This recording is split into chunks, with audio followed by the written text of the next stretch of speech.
ایک स्नाइपर की सनसनीखेज दास्तान जो तन्हा दुश्मन की फौजों से नबर्द आजमा रहा।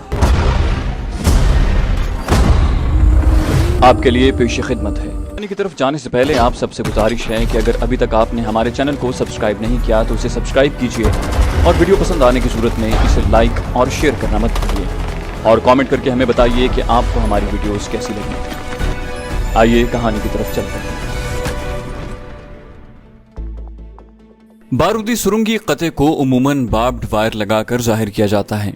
गो हमारा दुश्मन जिस घटिया ज़हनियत का मालिक है उससे ये बैद है कि वो जनीवा मुआहिदे के मुताबिक बारूदी सुरंगी कते की निशानदही बार्ब्ड वायर से करे, लेकिन ये उनकी फॉरवर्ड पोस्ट नहीं थी। यहाँ दुश्मन के लिए नहीं तो अपने आदमियों की निशानदही के लिए उसे बारूदी सुरंगी कते की निशानदही करना जरूरी था। इसके अलावा कई फुट पड़ी बर्फ भी आर्जी तौर पर बारूदी सुरंगों को नाकारा कर देती है, क्योंकि बर्फ की मोटी तह की वजह से बारूदी सुरंग पर मतलूबा दबाव नहीं पड़ता और दबाव न पड़ने की सूरत में बारूदी सुरंग नहीं पड़ती। मैं तार से बाहर रहकर नीचे उतरने लगा। दूसरी जानिब भी उतराई काफी दुश्वार थी, लेकिन उतनी नहीं कि मेरी हरकत रोक सकती। थोड़ा सा नीचे होते ही इक्का दुक्का दरख्त और झाड़ियां शुरू हो गई थीं। मैंने मुकम्मल नाले में उतरे बगैर पहाड़ी के दरमियान रहते हुए आगे का सफर शुरू कर दिया। घड़ी पर निगाह दौड़ाने पर मुझे सुबह के 3 बजते नजर आए। मैंने 10 बजे अपना सफर शुरू किया था। गोया मुझे मुसलसल हरकत करते 5 घंटे गुजर चुके थे। रोशनी फैलने में 2-2.5 घंटे गुजर गए थे और इस मुख्तसर वक्त में मुझे किसी महफूज मकाम पर पहुंचना जरूरी था। अचानक मेरे कानों में शदीद फायरिंग की आवाज आई। 3-4 क्लैशनकोफें इकट्ठी ही गरजी थीं। शायद किसी जंगली जानवर की कमबख्ती आई थी। फायर का दौरानिया कुछ ज्यादा नहीं रहा था। जल्द ही फायर रुक गया था। गोया मेरा अंदाजा सही था कि किसी गीदड़ या लूमड़ वगैरह की हरकत के बायस झाड़ियां हिली थीं और बहादुर भारतीयों ने फायर खोलने में देर नहीं लगाई थी। मैंने हिफ्ज़े मा तकद्दुम के तौर पर पिस्टल की नाल पर साइलेंसर भी चढ़ा लिया था।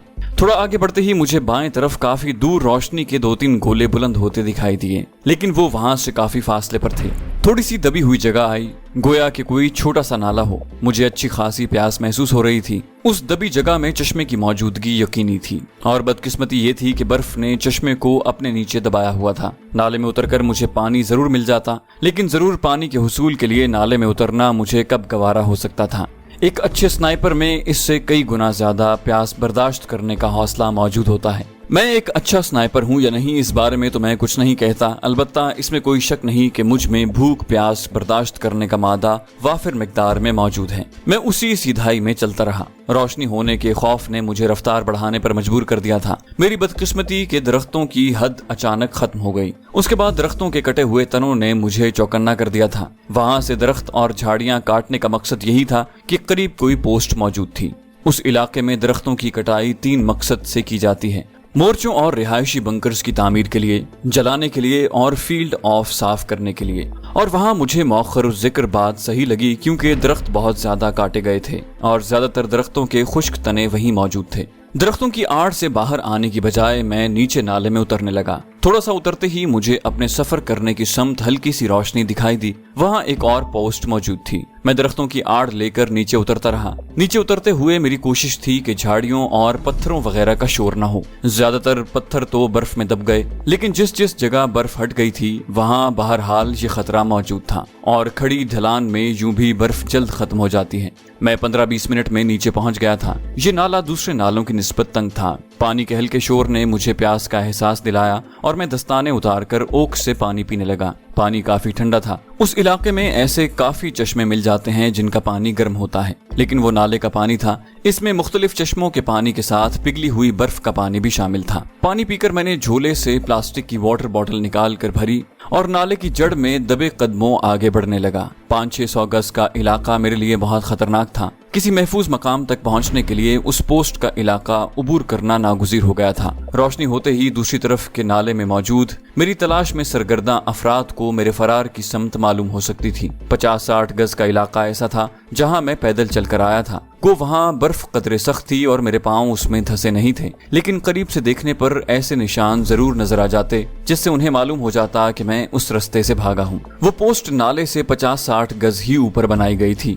चांद पहाड़ के पीछे गायब हो गया था। रात के अंधेरे के साथ दरख्तों के घने पत्ते और नाले के तंग होने की वजह से दाएं बाएं मौजूद पहाड़ की ढलानें अंधेरे में इजाफा कर रही थी। मैं काफी देर से अंधेरे में चल रहा था, लेकिन उसके बावजूद बमुश्किल 2-3 गज के फासले पर मौजूद बड़ी चट्टान या दरख्तों के तनों का हयूला वगैरह ही देख पा रहा था। संतरी भी मुझे टॉर्च जलाकर या नाइट विजन साइट की मदद से ही देख सकता था, दूसरी सूरत में मुझे नहीं देखा जा सकता था। इसी तरह एहतियात से आगे बढ़ते हुए मैं ऐसी जगह पहुंच गया था जहां से मुझे पोस्ट की हल्की सी रोशनी दिखाई देने लगी थी। 20 कदम मजीद लेकर मैंने पोस्ट के मुतवाजी आ जाना था और फिर उससे आगे मैं तेजी से सफर कर सकता था। मैं मजीद नाले की जड़ में होकर आगे बढ़ा। अचानक मेरा पांव किसी चीज में उलझा। मैं किसी झाड़ी की टहनी समझते हुए पांव को झटका दिया। मेरा पांव आजाद हुआ और अगले ही लम्हे पूरा माहौल रोशनी से नहा गया था। मैं बगैर किसी ताखीर के नाले की जड़ में लेट गया। मैं दुश्मन के जाल में फंस चुका था। नाले की तंगी से फायदा उठाते हुए उन्होंने वहां ट्रैप फ्लेयर लगा दी थी। ये एक बारीक सी तार होती है जो किसी भी रास्ते पर यूं लगाई जाती है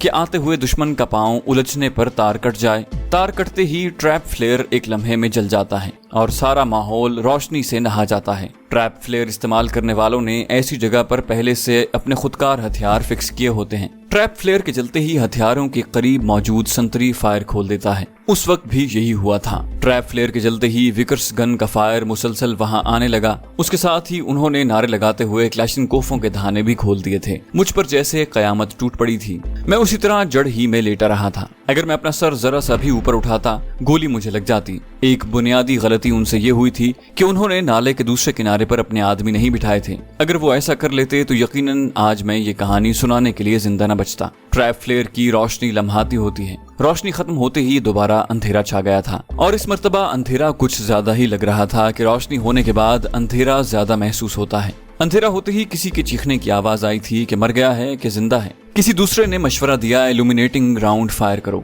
इन बातों के दौरान एक लम्हे के लिए फायर रुका और मैंने वो जगह छोड़ने में 1 सेकंड भी न लगाया था। मैं चंद कदम ही ले सका था कि अचानक ठक की आवाज आई। मैं उस आवाज को अच्छी तरह पहचानता था। उन्होंने मार्टर का रोशनी वाला गोला फायर किया था। मार्टर का गोला एकदम नहीं फटता, उसे मुकम्मल बुलंदी तक जाते हुए 2-3 सेकंड लगते हैं। इसलिए ठक की आवाज सुनने के बाद भी मैंने 4-5 कदम मजीद भी ले लिए थे। रोशनी के फैलने से पहले मैं पोस्ट के बिल्कुल मुतवाजी पहुंच गया था। इस मर्तबा मुझे जो जगह मिली थी वहां मैं बैठकर जवाबी फायर भी कर सकता था। नाले की बिल्कुल जड़ में सिमट कर मैंने क्लैशिनकोफ गले से निकालकर हाथ में पकड़ ली थी। क्लैशिनकोफ पहले से कॉक थी, सिर्फ सेफ्टी लगी हुई थी। सेफ्टी लीवर सिंगल राउंड की पोजीशन पर करके मैंने सर उभार कर पोस्ट की तरफ देखने लगा। कोई नजर नहीं आ रहा है, शायद वो भाग गया है। एक आदमी ने मोर्चे से आगे बढ़कर मुझे उस जगह ढूंढने की कोशिश की जहां मैं उससे पहले पड़ा हुआ था। उस वक्त वो मेरे लिए एक आसान हदफ की सूरत में सामने खड़ा था और ऐसी जगह पर खड़े होकर उसका बचकर वापस लौट जाना मेरे लिए गाली से कम नहीं था। 50-60 गज के फासले पर एक स्नाइपर को निशाना साधने की जरूरत नहीं पड़ती। क्लैशिनकोफ को सीधा करते ही मैंने ट्रिगर दबा दिया था। धमाके की आवाज के साथ उसकी चीख भी शामिल थी। गोली उसे छाती में लगी थी। दर्द भरी आवाज निकालते हुए वो वहीं ढेर हो गया था। किसी ने चीख कर कहा, मोर्चे में हो जाओ, मोर्चे में हो जाओ। उसके साथ ही विकर्स गन गरजी, मगर मैं निशाना नहीं था। जिस किसी ने भी फायर किया था वो उजलत में गन को मेरी समत मोड़ भी नहीं सका था। उसके साथ ही रोशनी का गोला जमीन पर गिर चुका था। मैंने जेब से हैंड ग्रेनेड निकाल कर ऊपर की तरफ उछाला। मुझे मालूम था कि इस ग्रेनेड के फटने से उन्हें कोई नुकसान नहीं पहुंचने वाला, लेकिन उसके डर से वो मेरा पीछा नहीं कर सकते थे। जोरदार धमाके के साथ किसी के चीखने की आवाज आई, इसके पास हैंड ग्रेनेड है, नीचे हो जाओ। मैंने उनकी समत मजीद 2-3 सिंगल राउंड फायर किए और झुके झुके अंदाज में वहां से दूर हटने लगा। किसी ने चीखते हुए हुक्म दिया, सेक्टर नंबर 2 को कॉल करके मदद मांगो। उसके साथ ही मुसलसल गोलियां चलना शुरू हो गई थीं। वो मोर्चे में छुपकर मुसलसल नाले में फायर कर रहे थे। मेरे पास ना तो इतना एमुनिशन और ना ही इतना वक्त कि वहां रुककर उनका मुकाबला करता। वो अकेली पोस्ट नहीं थी, उन्हें वो जगह घेरने में थोड़ी देर ही लगना थी और मैं खुदकुश हमला आवर भी नहीं था कि मुझे उनकी कुमक की परवाह न होती। पोस्ट से थोड़ा दूर आते ही मैंने दौड़ना शुरू कर दिया, लेकिन इस भागने वाले फैसले पर मैं ज्यादा देर अमल न कर सका। दरमियानी जिसामत के एक पत्थर से ठोकर खाकर मैं घुटनों के बल गिरा। घुटनों को अच्छी खासी चोट लगी थी। 1-2 मिनट घुटनों को जोर जोर से मलने के बाद मैं खड़ा हुआ और लंबे कदमों से आगे बढ़ने लगा। फायरिंग की तेज आवाज अब भी मेरे कानों में गूंज रही थी। एक और रोशनी का गोला फजा में बुलंद हुआ। ہوا। उसकी रोशनी में मुझे उस नाले की एक शाख दाहिनी जानिब मुड़ती नजर आई, जबकि दूसरी शाख सीधा आगे जा रही थी। मैंने मुड़ने की बजाय सीधा आगे निकलने को तरजीह दी थी। सीधा जाने वाला नाला आगे जाकर चौड़ा होना शुरू हो गया था। उसके साथ वहाँ काफी झाड़ियां भी बिखरी थी। मुझे रोशनी के चंद और गोले फजा में बुलंद होते नजर आए, लेकिन नाले में मौजूद झाड़ियों की वजह से मैंने रुकने की जरूरत महसूस नहीं की थी। नाला आहिस्ता आहिस्ता हमवार होना शुरू हो गया था और पहले जो मुसलसल उतराई शुरू हुई थी वो खत्म हो गई थी। हमवार जगह पर मैंने अपनी रफ्तार थोड़ी और बढ़ा ली थी। मैं आखिरी मुठभेड़ होने वाली पोस्ट से किलोमीटर 1.5 किलोमीटर दूर आया हूँगा कि अचानक मुझे सामने से टॉर्चों की रोशनी नजर आई। वो 100-150 गज दूर होंगी। उनके आने के अंदाज से महसूस यही हो रहा था कि उन्हें कहीं पहुंचने की जल्दी है। पोस्ट की जानिब से भी अभी तक इक्का दुक्का फायर की आवाज आ रही थी। उनके करीब पहुंचने से पहले मैं नाले के एक किनारे में हो गया था। झाड़ी में छुपने की बजाय मैंने एक बड़े पत्थर की आड़ लेना ज्यादा बेहतर समझा था, क्योंकि किसी भी शक की बिना पर उनके फायर खोलने की सूरत में झाड़ी मुझे फायर से हिफाजत मुहैया नहीं कर सकती थी। उसके बरक्स पत्थर मुझे नजरी आड़ के साथ हिफाजत भी मुहैया कर रहे थे। वो 10-12 आदमी थे। एक दूसरे को जल्दी चलने की तलकीन करते हुए वो अतराफ का सरसरी जायजा लेते हुए आगे निकलते चले गए। वो उस पोस्ट की मदद को जा रहे थे। यकीनन उनके तई मुजाहिदीन ने उनकी पोस्ट पर हमला किया था। शुरू में मेरी जिन आदमियों के साथ मुठभेड़ हुई थी और उन्हें मैंने जिस गलत फहमी में मुब्तला किया था, अब तक वो गलत बयानी मुझे फायदा दे रही थी। उस पार्टी के 20-25 कदम दूर जाते ही मैं पत्थर की आड़ से निकलकर आगे बढ़ गया। इतना अंदाजा तो बहरहाल मुझे था कि उनकी पोस्ट करीब ही थी, लेकिन उस नाले में उनके गुजर जाने की वजह से अब उस नाले पर किसी का शक ही नहीं था। मजीद आध किलोमीटर आगे जाने पर मुझे नाले के बाएं तरफ ऊंचाई पर रोशनी की झलक नजर आने लगी। मैं रुकने की बजाय उसी तरफ आगे बढ़ता गया। पोस्ट नाले से काफी बुलंद थी। मैं झाड़ियों की आड़ लेकर आगे निकलता चला गया। पोस्ट से 50-60 गज आगे आते ही हल्की हल्की रोशनी फैलना शुरू हो गई थी। मैंने दोबारा भागना शुरू कर दिया। रोशनी में इजाफे के साथ मेरी रफ्तार में भी इजाफा होता जा रहा था। मेरी नजरें गाहे गाहे इर्द गिर्द की पहाड़ियों का जायजा लेकर रस्ते पर मरकूज हो जाती। नाले में बिखरे हुए पत्थर से टकरा कर गिरने का तजुर्बा अगर मेरे जहन से महव हुआ भी था तो घुटनों को अच्छी तरह याद था। मलगजा उजाला फैलते ही मेरी नजर नाले के एक किनारे बने हुए कच्चे रस्ते पर पड़ी। रस्ते के दाएं बाएं भी घनी झाड़ियां मौजूद थीं, इसलिए मुझे उस रस्ते पर सफर करने में कोई कबाहत नजर न आई। रोशनी बढ़ती जा रही थी और मेरी नजरें किसी मुनासिब जगह की तलाश में सरगर्दा थीं। हल्का सा नशेब आया। नाला शुमाल मशरिक की जानिब मुड़ा और मुझे ठिठक कर रुक जाना पड़ा। आगे अच्छी खासी आबादी नजर आ रही थी। वहाँ मुझे पनाह मिल सकती थी, लेकिन ऐसी जगहों पर किसी अजनबी का छुपना मुमकिन नहीं होता, क्योंकि वहाँ सयाह वगैरह तो आने से रहे। लेदे के मकामी लोग होते हैं जो एक दूसरे को अच्छी तरह पहचानते हैं। अगर इंडियन आर्मी वहाँ घर घर तलाशी लेने पर तुल जाती तो यकीनन मेरे साथ मेरे मेजबान की भी शामत आ जाती, बल्कि मुमकिन था कि काफी बेगुनाह उनके जुल्म की लपेट में भी आ जाते। जुनूब की समत मौजूद पहाड़ी पर मुझे काफी घना जंगल नजर आ रहा था। आबादी से 300 गज जुनूब मगरिब की तरफ वो जंगल शुरू हो जाता था। मैंने उसी जंगल का रुख किया। कच्ची सड़क से उतरकर मैं उस ट्रैक की तरफ बढ़ गया। अभी तक उस छोटे से गांव में जिंदगी सोई हुई थी। बस इक्का दुक्का घरों से उठता धुआं इस बात का मजर था कि वो घर गैर आबाद नहीं थे। चौड़ा नाला उबूर करके मैं दूसरी तरफ मौजूद जंगल में दाखिल हुआ और बुलंदी का सफर तय करने लगा। मेरी नजरें किसी मुनासिब जगह की तलाश में थीं। मैंने वहाँ पूरा दिन गुजारना था। इसके लिए जरूरी था कि कोई ऐसी जगह होती जो आरामदेह होने के साथ साथ महफूज भी होती।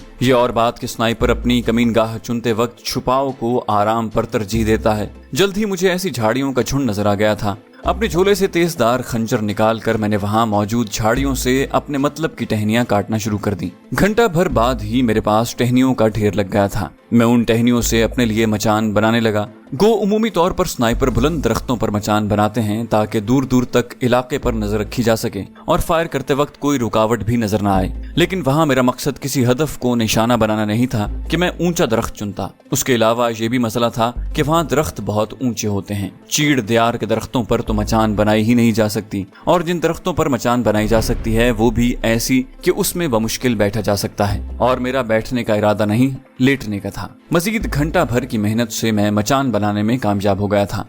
धूप अच्छी तरह निकल आई थी और मचान के ऊपर बराह रास्त धूप पड़ रही थी। अपना झोला सर के नीचे रख कर मैं लेट गया। सारी रात दौड़ने भागने में गुजर गई थी। जिस जगह दुश्मन से आखिरी मुठभेड़ हुई थी वो जगह भी काफी पीछे छोड़ आया था। इस सारे इलाके की तलाशी लेना इतना आसान भी नहीं था। ज्यादा से ज्यादा वो मेरी तलाश में चंद पार्टियां निकाल सकते थे। इन पहाड़ी बुलंदियों को सर करके और तमाम जंगलों को छान के किसी एक या चंद आदमियों को ढूंढ निकालना भूसे के ढेर से सुई ढूंढने के मुतरादिफ था। अलबत्ता اگر انہیں میرے چھپنے کی جگہ کے بارے میں معلوم ہو جاتا تو پھر میرا نکلنا محال تھا، کیونکہ اس جنگل کو گھیرے میں لے کر باریک بینی سے تلاشی کرتے اور میرا پکڑا جانا یقینی ہو جاتا۔ دھوپ کی نرم حدت نے جلد ہی مجھے نیند کی آغوش میں دھکیل دیا تھا۔ میری آنکھ بکری کے منمنانے سے کھلی۔ ایک سنائپر کی تربیت اس نہج پر کی جاتی ہے کہ نیند سے اٹھتے ہی اس کے حواس کام کرنے لگیں، اس لیے جاگتے ہوئے اسے یہ سوچنے کی ضرورت نہیں پڑتی کہ وہ کہاں اور کس ماحول میں پڑا ہے۔ آنکھ کھلتے ہی مجھے بھی دماغ پر زور نہیں دینا پڑا تھا۔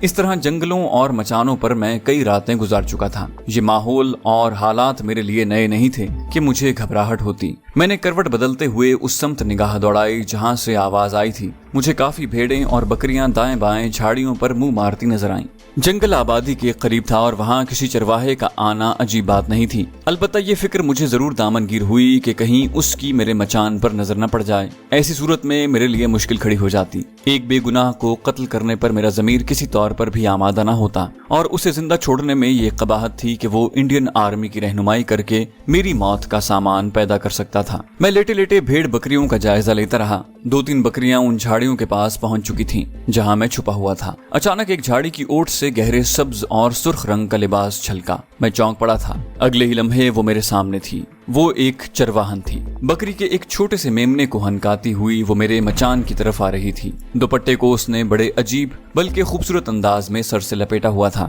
یوں کہ اس کے تمام بال اس میں چھپ گئے تھے۔ کشمیر کا حسن یوں بھی سر چڑھ کر بولتا ہے، لیکن مجھ پر اس کے حسن نے ذرا بھی اثر نہیں کیا تھا۔ ماہین کی بے وفائی کے بعد عورت ذات سے مجھے اتنی ہی نفرت تھی جتنا کسی بھی ناپسندیدہ چیز سے کی جا سکتی ہے۔ وہ نہ صرف میری امانت میں خیانت کی مرتکب ہوئی تھی، بلکہ اس کے ساتھ اس نے میرا مان، غرور اور بھروسہ بھی توڑ دیا تھا۔ اگر اسے طاہر سے محبت تھی تو وہ مجھ سے طلاق لے کر اس سے شادی کر سکتی تھی۔ یوں میری اور اپنی عزت کا جنازہ نکالنا اسے کسی طور زیب نہیں دیتا تھا۔ اس چرواہن کو دیکھ کر جانے کیوں میری سوچیں ماہین کی طرف پلٹ گئی تھی۔ سر جھٹک کر میں نے ان ناپسندیدہ سوچوں کو دور کیا اور اس لڑکی کو دیکھنے لگا۔ وہ ہلکی آواز میں کچھ گنگنا رہی تھی۔ شکل کی طرح اس کی آواز بھی سریلی تھی۔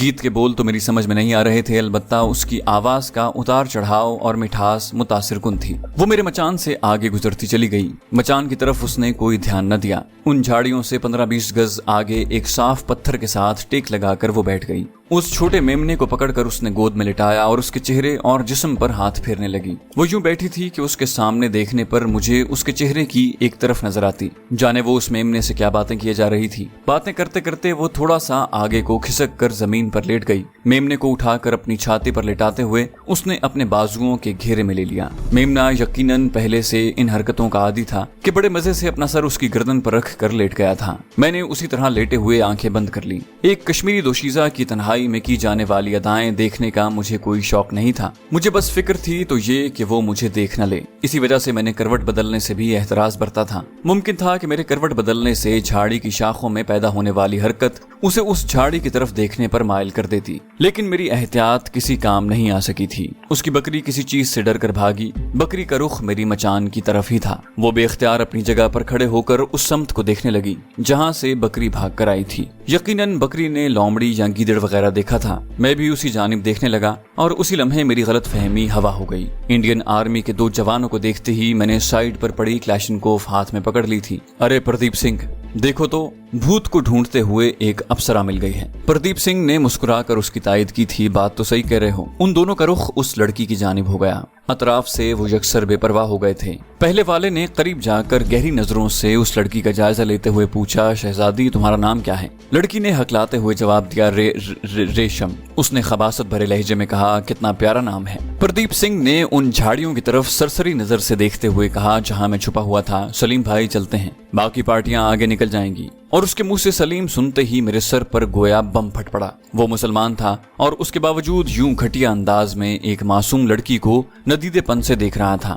میرا دل چاہا کہ اس کے گندے وجود پر پوری میگزین خالی کر دوں۔ بڑی مشکل سے میں نے اپنے ارادے پر قابو پایا تھا۔ یقیناً انڈین آرمی میں ہندوؤں کے ساتھ رہتے رہتے وہ بھی ان کی صحبت میں پوری طرح رنگ چکا تھا۔ سلیم نے بازاری انداز میں کہا، ویسے دل تو نہیں کر رہا کہ اس موقع کو ضائع کیا جائے، پھر کبھی صحیح یار، اور اب تو صوبیدار صاحب بھی ساتھ ہیں، اسے اگر معلوم ہو گیا تو تمہاری کھال کھینچ لے گا، تمہارا ہم مذہبی ہے۔